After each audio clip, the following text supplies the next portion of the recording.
बोलिए नारायण भगवान की जय। बोलिए मेरे बांके बिहारी लाल की जय। मैं विशाल शर्मा आपके सामने आप सभी को देव उठनी एकादशी, देव प्रबोधनी एकादशी की हार्दिक शुभकामनाएं। श्री ब्रह्मा जी भगवान श्री नारद जी से कहने लगे, नारद जी ने पूछा कि हे ब्रह्मा जी, कृपया करके आप मुझे देव उठनी एकादशी के बारे में बताएं कि वो किस प्रकार से बनाई जाती है। तो श्री ब्रह्मा जी कहने लगे, नारद जी, देव उठनी एकादशी बड़ी ही पवित्र तथा बड़ी ही पावन है, जो कार्तिक मास के शुक्ल पक्ष को मनाई जाती है।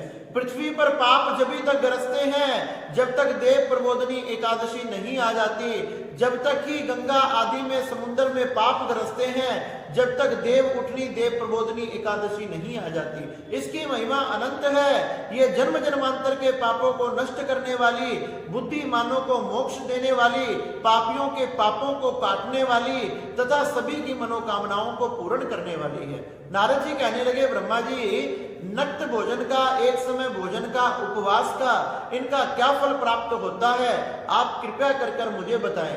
तो श्री ब्रह्मा जी कहने लगे, एक समय भोजन करने से, एक जन्म के, नक्त भोजन करने से, सायकाल में भोजन करने से 2 जन्मों के तथा उपवास करने से 7 जन्मों के पाप नष्ट होता है। जो प्राणी एकादशी के व्रत को धारण करता है, उसके समस्त पाप नष्ट हो जाते हैं। देव उठनी एकादशी की महिमा बड़ी अनंत है। ये 1000 अश्वमेध यज्ञों से भी बड़ी है।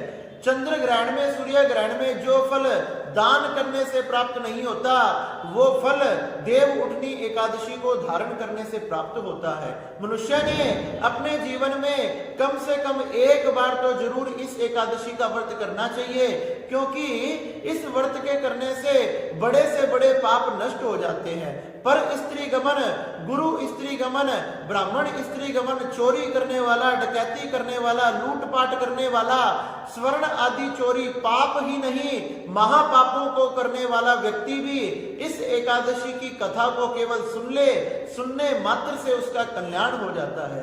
जैसे रुई के भंडार में छोटी सी अग्नि की लपट दिखा दे, माचिस का तिल्ला दिखा दे, उससे सारा रुई का भंडार, रुई का ढेर जलकर भस्म हो जाता है। वैसे ही पृथ्वी पर जब देव प्रबोधनी एकादशी, देव उठनी एकादशी आती है, तो सभी प्राणियों के जन्म जन्मांतर के पाप नष्ट हो जाते हैं। इस एकादशी को धारण करने से हमारी 10,000 पीढ़ियां तर जाती है, और एक ही पीढ़ी नहीं, हमारे 3-3 कुलों की पीढ़ियां तर जाती है। इस प्रकार से देव उठनी एकादशी को व्यक्ति ने अपने जीवन में अवश्य धारण करना चाहिए। जो फल गोदान से, स्वर्ण दान से, कन्यादान से, इन सब दानों से ही नहीं, महादान करने से भी फल प्राप्त नहीं होता। मकर संक्रांति पे तीर्थ यात्रा से, उपवास से, जप से, तप से, कीर्तन से, यज्ञ से जो फल प्राप्त नहीं होता, वह फल केवल एक देव प्रबोधनी एकादशी व्यक्ति को प्रदान कर देती है। यह देव प्रबोधनी एकादशी व्यक्ति को स्वर्ग ही नहीं, उपभोग ही नहीं, सुख ही नहीं, ये व्यक्ति को वैकुंठ धाम प्रदान कर देती है। ये भगवान के भगवत चरणों की प्राप्ति कराने वाली है तथा बड़े से बड़े पातकों को, पापों को, महापापों को नष्ट करने वाली है। और तो और ये नीच से नीच योनि का भी उद्धार करने वाली, ब्रह्म राक्षस जैसी, प्रेत योनि जैसी जो हजारों वर्षों की योनियां होती है, ये एकादशी उन योनियों से भी मनुष्य का छुटकारा करवाने वाली है। ये ऐसी एकादशी है जिस एकादशी को व्यक्ति जीवन में केवल एक बार भी धारण कर लिया तो जन्म जन्मांतर में उसने कभी नरक नहीं देखना पड़ता। वह सदा सदा के लिए भगवान के चरणों में वास करता है। नरक आदि से, यम यातनाओं से उसका पीछा छूट जाता है। अंत समय में उसके यम के दर्शन नहीं करने पड़ते। इसलिए ये एकादशी की महिमा अनंत है। व्यक्तियों ने इसे अपने जीवन में जरूर धारण करना चाहिए। सुबह स्वच्छ जल से स्नान स्नान करे, स्वच्छ वस्त्रों को पहनकर नित्य क्रिया कर सूर्य नारायण को अर्घ देकर भगवान श्री नारायण गोपाल गोविंद शालिग्राम का पूजन करना चाहिए। सुंदर पंचामृत से भगवान का अभिषेक करें, भगवान को सुंदर वस्त्र धारण कराएं, भगवान को सुंदर पुष्पों से पूजन करें। आपको जितने भी प्रकार के पुष्प मिल जाए उन सभी पुष्पों से भगवान का पूजन करें, क्योंकि एक एक पुष्प की महिमा अनंत है और जो लाखों फलों को प्रदान करने वाली है।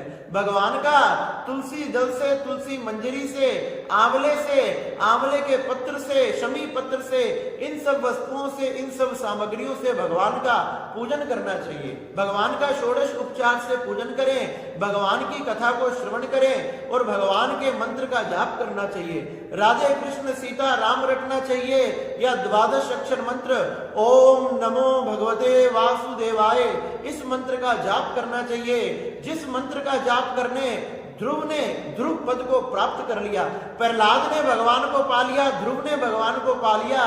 ऐसे इस 12 अक्षर मंत्र की एकादशी के दिन महिमा अनंत हो जाती है। इस मंत्र का जाप करें, भगवान का कीर्तन करें, भजन करें, क्योंकि एकादशी को जागरण करने से हमारे हजारों जन्मों के पाप जलकर भस्म हो जाते हैं। एकादशी पे जागरण करना, कीर्तन करना, इसकी महिमा अनंत है। इसलिए एकादशी के दिन मनुष्य ने जरूर इस व्रत को धारण करना चाहिए। बताया गया जो मनुष्य इस व्रत को धारण नहीं करता, देवता उसे दंड देते हैं और उसे अनेक प्रकार के दुखों को भोगना पड़ता है। इसलिए ये एकादशी को हमने अवश्य व्रत धारण करना चाहिए। और हम व्रत धारण ना कर सकें तो कम से कम भगवान को नमस्कार, भगवान का कीर्तन, भगवान का जागरण और भगवान की कथा का श्रवण करना, इन सब कार्यों को तो हमने अवश्य करना चाहिए। बताया गया कि इसी तिथि को, कार्तिक मास की शुक्ल पक्ष की एकादशी को ही सभी देवी देवताओं ने शंखासुर से रक्षा के लिए, शंखासुर दैत्य ने चारों तरफ बड़ा अपना पाप फैला रखा था, सबको बड़ा दुखी कर रखा था, उससे रक्षा के लिए सभी देवी देवताओं ने वेदों की रक्षा के लिए इसी तिथि को भगवान नारायण को जगाया था। जो योग निद्रा पर शेष शैया पर सो रहे थे, एकादशी के दिन ही भगवान नारायण जागृत अवस्था में आए थे, इसलिए इसे देव उठनी एकादशी कहा जाता है।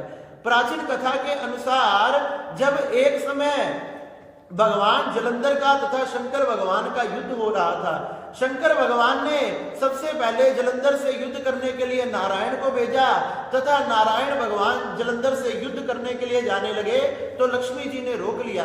लक्ष्मी जी ने कहा कि ये मेरा भाई है, इसलिए आप इसका वध मत करना। नारायण भगवान ने कहा कि मैं इसका वध नहीं करूंगा, लेकिन युद्ध करने अवश्य जाऊंगा। इस प्रकार से जलंधर को वरदान देकर, अनेक प्रकार के आशीर्वाद देकर लक्ष्मी के साथ उसके घर में निवास करने लगे। सभी देवी देवताओं की प्रार्थना पर जब भगवान शंकर जलंधर से युद्ध करने के लिए गए तो जलंधर से युद्ध करते हुए बहुत समय व्यतीत हो गया। जब भगवान नारायण की कृपा से ही मां पार्वती के कहने से भगवान नारायण ने मायावी रूप को धारण किया और मायावी रूप को धारण कर जलंधर के उस नगर में पहुंच गए। जलंधर के नगर में पहुंचकर उसकी स्त्री वृंदा का पतिव्रत धर्म को नष्ट किया, क्योंकि बिना पतिव्रत धर्म नष्ट हुए जलंधर का मरना निश्चित नहीं था, क्योंकि उसका पतिव्रत धर्म उससे जलंधर की रक्षा हो रही थी और एक पापी की रक्षा करने से समाज की हमेशा हानि होती है। इसलिए भगवान श्री नारायण ने को उसका पतिव्रत धर्म नष्ट किया और वृंदा को जब इस बात का ज्ञात हुआ, उसने अपने आप को योग अग्नि में भस्म कर दिया। योग अग्नि में भस्म किया उससे पहले भगवान नारायण को श्राप दे दिया कि मैं तुम्हें श्राप देती हूँ, तुम इसी समय तुमने ये कर्म किया है, तुम्हारा कठोर हृदय हो चुका था, इसलिए मैं भी तुम्हें श्राप देती हूँ कि तुम कठोर बन जाओ, तुम पत्थर बन जाओ। भगवान उसी समय शालिग्राम के रूप में परिवर्तित हो गए तथा भगवान श्री हरि वहां प्रकट हो गए। हरि ने कहा कि वृंदा तुमने ये क्या किया? क्या भगवान जो समय का था वह सब हो गया, जो लिखा था वह सब हो गया। इस प्रकार से भगवान श्री नारायण शालिग्राम जी बन गए और भगवान हरि ने वृंदा को अनेक प्रकार के आशीर्वाद प्रदान किए। कहने लगे तुम्हारा जो ये शरीर है वह गंडकी नदी बन जाएगा तथा इस गंडकी नदी में से ही भगवान श्री शालिग्राम की प्राप्ति होगी। तुम्हारे जो ये केश हैं यही एक तुलसी वनस्पति बन जाएंगे जो मेरे तथा भगवान नारायण के अति प्रिय होंगे। इस प्रकार से इसी कार्तिक मास के शुक्ल पक्ष की एकादशी तिथि को भगवान श्री शालिग्राम का और तुलसी का विवाह किया जाता है। जो व्यक्ति भगवान श्री शालिग्राम का तथा तुलसी का विवाह करता है, धूमधाम से आनंद से इस उत्सव को बनाता है, भगवान नारायण उसे कन्या दान से भी अधिक फल प्रदान करते हैं। भगवान श्री नारायण का विवाह करने से, तुलसी का शालिग्राम से विवाह करने से हमारे जन्म जन्मांतर के पाप नष्ट हो जाते हैं और हमें ऐसे अक्षय फल की प्राप्ति होती है कि फिर हमने 84 लाख योनियों में नहीं भटकना पड़ता। श्री ब्रह्मा जी कहने लगे नारद जी, इस प्रकार से आनंद से धूमधाम से हमने इस तुलसी विवाह देव उठनी एकादशी, देव प्रबोधनी एकादशी को बनाना चाहिए। भगवान के मंदिर में जाकर दीप दान करने चाहिए, दीपक से मंदिर सजाना चाहिए, चांदी का सोने आदि का दीपक बनाकर उसमें घी भरकर चांदी सोने आदि की बत्ती भी लगाकर उसको प्रज्वलित करना चाहिए, ब्राह्मण आदि को दान करना चाहिए, उससे उसकी महिमा अनंत हो जाती है। इस प्रकार से जो व्यक्ति अपने जीवन में इस एकादशी को एक बार भी धारण कर लेता है उसकी महिमा तो मैं 1000 मुख धारण करके भी नहीं कह सकता। उसकी महिमा अनंत है, उसकी महिमा तो भगवान श्री शेष भी नहीं कह सकते। भगवान नारायण ही इसकी महिमा के फल स्वरूप उस व्यक्ति को सदा सदा के लिए अपने चरणों में वास देते हैं, उसे अपने हृदय के लगा लेते हैं। इसलिए हमने धूमधाम से आनंद से श्री तुलसी जी का भगवान श्री शालिग्राम के साथ विवाह करना चाहिए और इस उत्सव को आनंद को बनाना चाहिए। जो भगवान के इस उत्सव तथा आनंद को बनाता है, भगवान उसके जीवन में खुशियां भर देते हैं, उसके जीवन में किसी प्रकार की कोई कमी नहीं रहती, सभी प्रकार के सुख समृद्धि तथा धन आदि की कृपा भगवान नारायण की कृपा से होती है। भगवान नारायण उसे समस्त सुख प्रदान कर कर वैकुंठ धाम प्रदान करते हैं तथा उस पर प्रसन्न होते हैं। श्री ब्रह्मा जी कहने लगे नारद जी, इस प्रकार से बड़े ही आनंद से हमने देव प्रबोधनी एकादशी, देव उठनी एकादशी को मनाना चाहिए और हमने इसका व्रत अवश्य धारण करना चाहिए। बोलिए नारायण भगवान की जय।